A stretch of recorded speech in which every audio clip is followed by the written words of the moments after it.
Dear audience, please allow me to present my PhD thesis with the title Neurocognitive Changes After Different Brain Tumor Treatments in Children. My name is Renáta Kiss-Miki. I'm a second-year PhD student and also a pediatric resident at Pediatric Neurosurgery Department at Semmelweis University. And I have a mission to give a better life with less side effects for pediatric brain cancer patients. And my vision is to help the pediatric brain cancer patients and the researchers to improve the quality of life of them. For this, I'm running two projects, in both of them investigating different types of therapies and the side effects of them. In my first project, by performing a systematic review and meta-analysis, I was comparing the two major types of radiotherapy and measuring the survival and toxicity of them. So, childhood brain cancer, as we know, is a huge challenge in pediatric oncology with a high impact on the quality of life.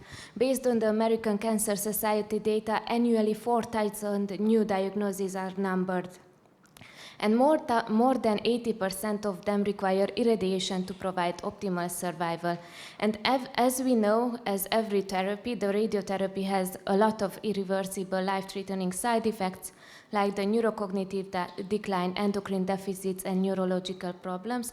And at this moment, there is a lack of protocol which describes precisely which radiotherapy method can be used in different types of brain tumors. So our aim was to find the least harmful yet effective radiotherapy modality for pediatric brain cancer patients.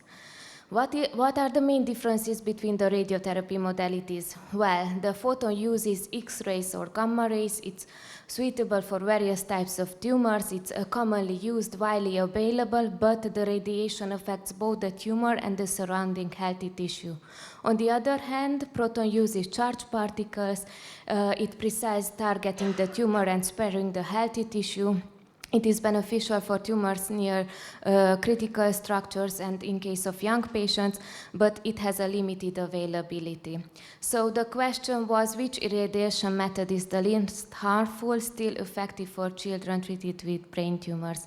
With the here seen PICO, we formed our hypothesis, which says that the radiotherapy methods that uses photon beams improves the survival and decreases the number of adverse effects compared to the other types. We performed systematic search twice, and after a thorough selection, we gathered 34 eligible articles for data extraction and data analysis. Here you can see the list of the outcomes and also the outcome measures. And in the next coming slides, I would like to present some of our results, but for a better understanding, I would like to highlight that if an odds ratio is equal with 1, it means that there is no differences between the radiotherapies. If it's lower than 1, it means that proton performs better. If it's higher than 1, it means that photon radiotherapy could be better to decrease the outcome. So let's move on. My first outcome was the 5-year overall survival, the hardest one. And all of the included studies are retrospective cohort studies with around 500 population included in this plot. And the odds ratio shows us that it's equal with 0.80, which suggests that by using the proton radiotherapy, we can increase the 5-year overall survival rate, but this was statistically not significant result. The hypothyroidism frequency was the mostly reported from the endocrine side effect group, and here the odds ratio suggests us that by using the photon radiotherapy, there is approximately 6 times higher chance to develop hypothyroidism than in case of proton radiotherapy, and this was a statistically significant result. IQ level and all the other neurocognitive outcomes were measured on different scales, but in every article was measured that there is a correlation between scales, so we could use as measure of effect the mean difference, which shows us in this plot that by using the proton radiotherapy, we can achieve 12 points higher rates than in case of photon, and this was also a statistically significant result. Anemia grade 3 is a very important outcome from the hematological group because at this point the clinician has to decide whether to stop or continue or other therapy is needed at this point, and the odds ratio shows us that by using the proton radiotherapy we can decrease this outcome as well, as in case of acute side effects where the nausea and vomiting the most frequently reported ones, and this shows us that with an odds ratio equal with 0.30, that by using the proton radiotherapy the acute side effects can be decreased as well. Here you can see all of the outcomes that we could measure during our analysis. The red ones are the statistically significant outcomes, but we agreed with the team that all of them are clinically relevant. We know that the strength of our study is that only comparative studies were included with two-arm comparisons. High number of outcome and population was measured in case of many types of brain tumors, but as limitation, the missing data, the different follow-up periods need to be mentioned, and also the presence of moderate and high risk of bias. So in conclusion, we can state that the proton is better to reducing the toxicity and also can increase the overall survival, but more studies are needed with longer follow-up period for proton, more proton centers for this, and also more two-arm comparisons and more studies to investigate the outcomes precisely with this CTCA scale.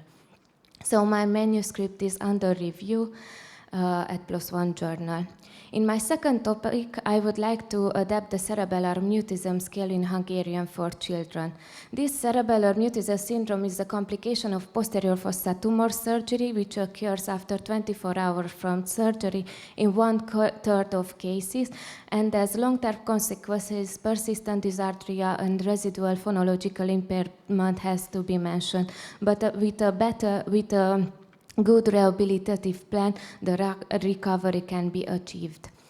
An Italian working group developed a questionnaire which graded the duration and the severity of symptoms, which is a sensitive instrument because even the mild presentation of the syndrome can be detected, and with this can be built a good rehabilitative plan which can be implemented from the first step.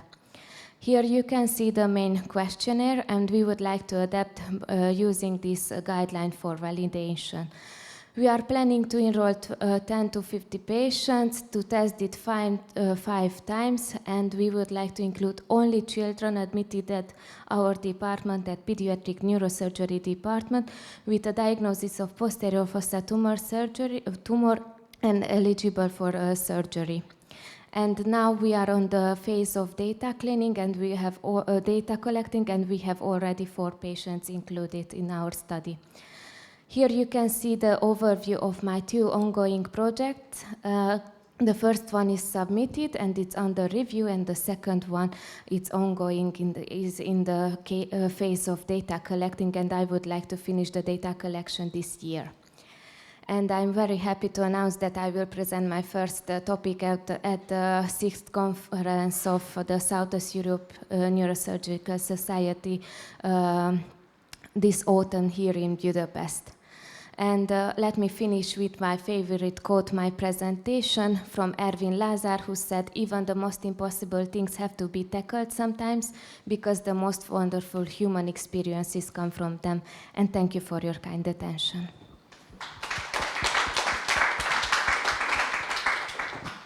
Do you know which type of tumor is frequent in mutism syndrome? Yes, based on our observations, in case of malignant histopathology is more common, this mutism syndrome, for example, in case of medulloblastoma. And we observed that in higher grades, for example, in grade 4, it's even more frequent than in lower grades, for example, in grade 2. Related to the IQ measurements, I saw that you had 5 or 6 studies using the same IQ tests.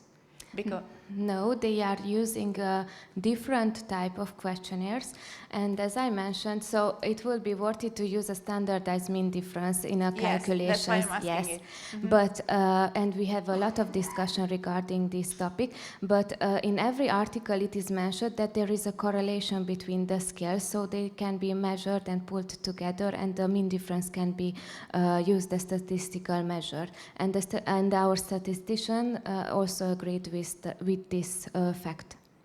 Maybe I didn't understand correctly, but you said that for this, if you go back to one of the tables, so if I understood correctly, you said that you included all these variables Yes. or outcomes, but although they were not statistically significant, clinically relevant.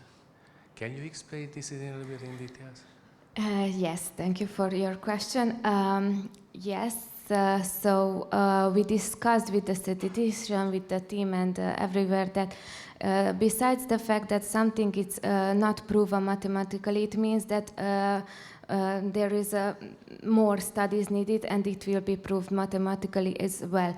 But clinically, if I'm using a better radiotherapy method and I can reduce the appearance of grade 3 anemia, for example, that is something that clinically is relevant for the patient. And that's why we agree, and we also we have written in the article as well that something is not proven mathematically, it doesn't mean that it's not important in the point of view of the patient, and that means clinically relevant. If I tell you that I studied 60 patients with proton and 53 patients with photon, and I find that 12 patients react to proton and 21 patients react to photon, would you believe it, and would you treat your child based on this? Based on 60 patients and only 13 reacting and 21 reacting? Would you make a decision based on this figure to treat someone? That's my question. Yes. Okay. Yes. I wouldn't, as a statistician. And I tell you why, because there are cases when, yes, you are close to significance and it indicates that there is some kind of a pattern in the data. And probably with increased sample size, you might find something. But that still is just a theory and we don't know. And even if something is significant, we are, of course, we have a 5% error rate. So even if something is significant, we may make a mistaken conclusion. But in this case, what I see is that it can be from 0 to 5. The odds ratio can be something, with the 95% confidence, I can say that it can be anything from 0 to 5. So I would say that there is a difference between non-significant and non-significant, if that helps.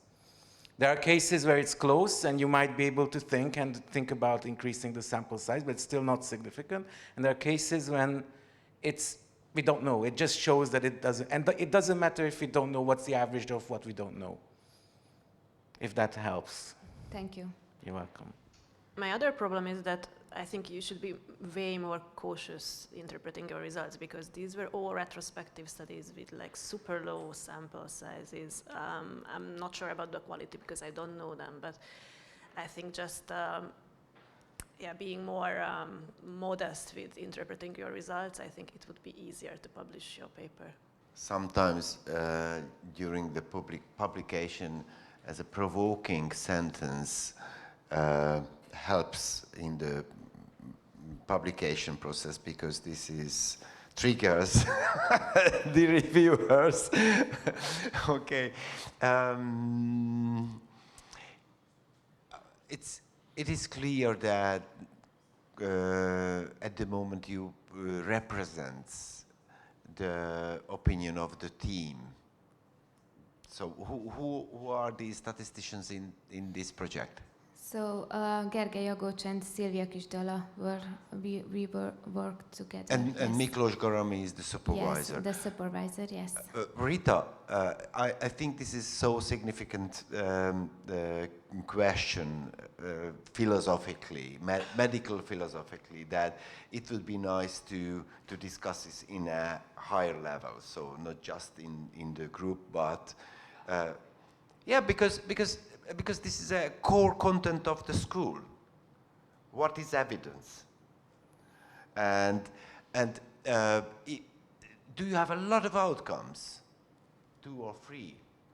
And why was this push in the group to to interpret other things? Why wasn't enough this three, that this hypothyrosis, this is a nicely significant thing, and this was three outcome with what was significant? We are aware that there are just a few outcomes that are statistically significant, but we choose to include all of them to highlight the importance of newly articles to be conducted, and there is no need of clarifying this topic because I think that matters. Okay, so nice. This is medical enthusiasm. I think you answered correctly for this question. So we want to highlight as well, these projects are systematic reviews before it's a meta-analysis. So we are not just highlighting the statistically significant results. So we are pulling all the possible outcomes that can we actually analyze in this project. It doesn't mean that we have only to report the statistically significant ones, but let's say what is available in the literature, and we put them everything in the paper. And there is room for improvement as well. So just to better understand, and I was dealing with this question as well during my preparation for the presentation, and we had to rerun the search this year on April because the journal asked for. And during the search and during performing the new analysis, we observed that there were a lot of changes in the outcome. So if we are measuring the number of the articles included, the sample sizes, then will be a lot of change in the outcomes, and also some of them became statistically significant just because we have included one study. So yes, I think that's why I'm talking about this. I think that is no problem to include. I think what you have to be extremely careful how you interpret. Yes, I'm aware of this. Because and thank you. If you say that it's not statistically significant, but it's important clinically, you actually question the entire concept of anything translating into the medicine, into the clinical care, because that is all based on evidence, which is based on statistics.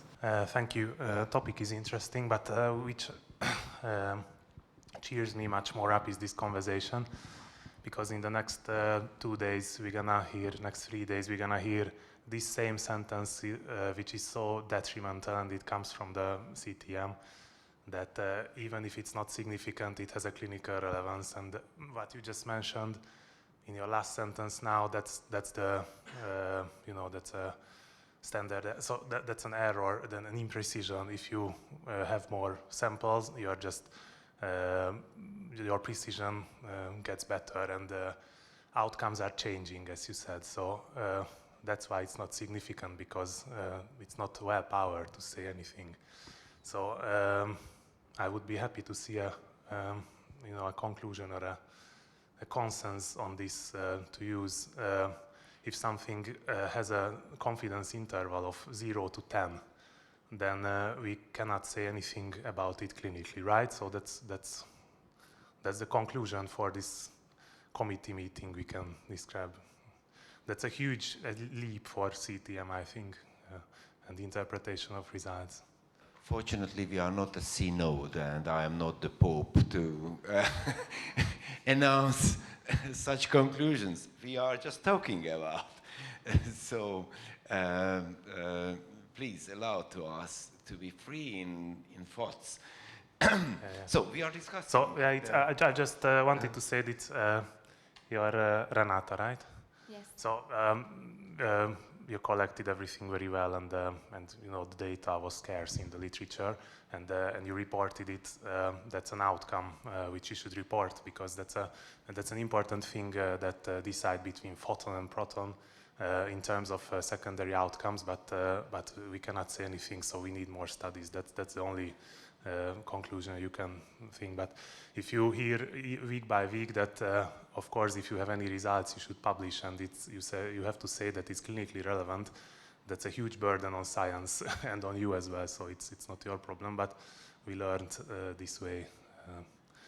So thank you. It's an interesting topic. And just one last question, which could maybe solve this. What about this song study? Because that was the reason why the confidence interval was so. Why did it differ that much? There was a bit pro-proton study group, not pro-photon, as far as I understood from the secondary outcomes. Yes, that was only the one difference that we could identify from that article, that in this case more proton patients were included than in the case of the other ones, but any other difference cannot be observed in this article. So I was looking thoroughly last night as well. So that's just the scattering of data due to the low sample size, which is a proof that you shouldn't draw any conclusion based on that result as well. I was wondering, what is the incidence of fossa posterior syndrome? So how quickly can you get these like 10, 15 patients? And I was also wondering what is like the time course of the disease, like how quickly it can improve or whether it improves at all. We started to collect data on March, and we already have 4 patients. 3 of them have all the 5 measures, yes. And the course of the syndrome is differently. In case of malignant histopathology, it has a longer course. Even at the 5th test, it can be observed the main symptoms of the syndrome. But in case of non-malignant histopathology, it can disappear after 1-2 weeks. Or during in the hospital stay. So, for example, 1 week after the surgery, we have patients included which have the resolution of this syndrome in 1 week after surgery. How often are you planning to administer the questionnaire? So, and how will you account for these like differences? Because like some patient won't feel it in like 6 weeks after surgery because they won't have the symptoms. No, like. We will test them because we are willing to know how the disease course go on. I think the most important question will be in the first, second, and third test, and there will be the main changes. I'm wondering what will be how we'll go this, and I'm really excited to do this because I think it will be some good data. But you are not planning to do like so you're not planning to do within subject validity, like individual validity with these like repeated measures. You just want to see the time course. Is the trend? No. We are planning to collect data by 3 independent persons. So I mean, the doctor, the nurse, and the parent will report, and we would like to combine these data as well, so like an internal validity. But we haven't set all these plans yet. So we have some thoughts. We will see how the data collection will go and how we could get proper data to be analyzed. Okay.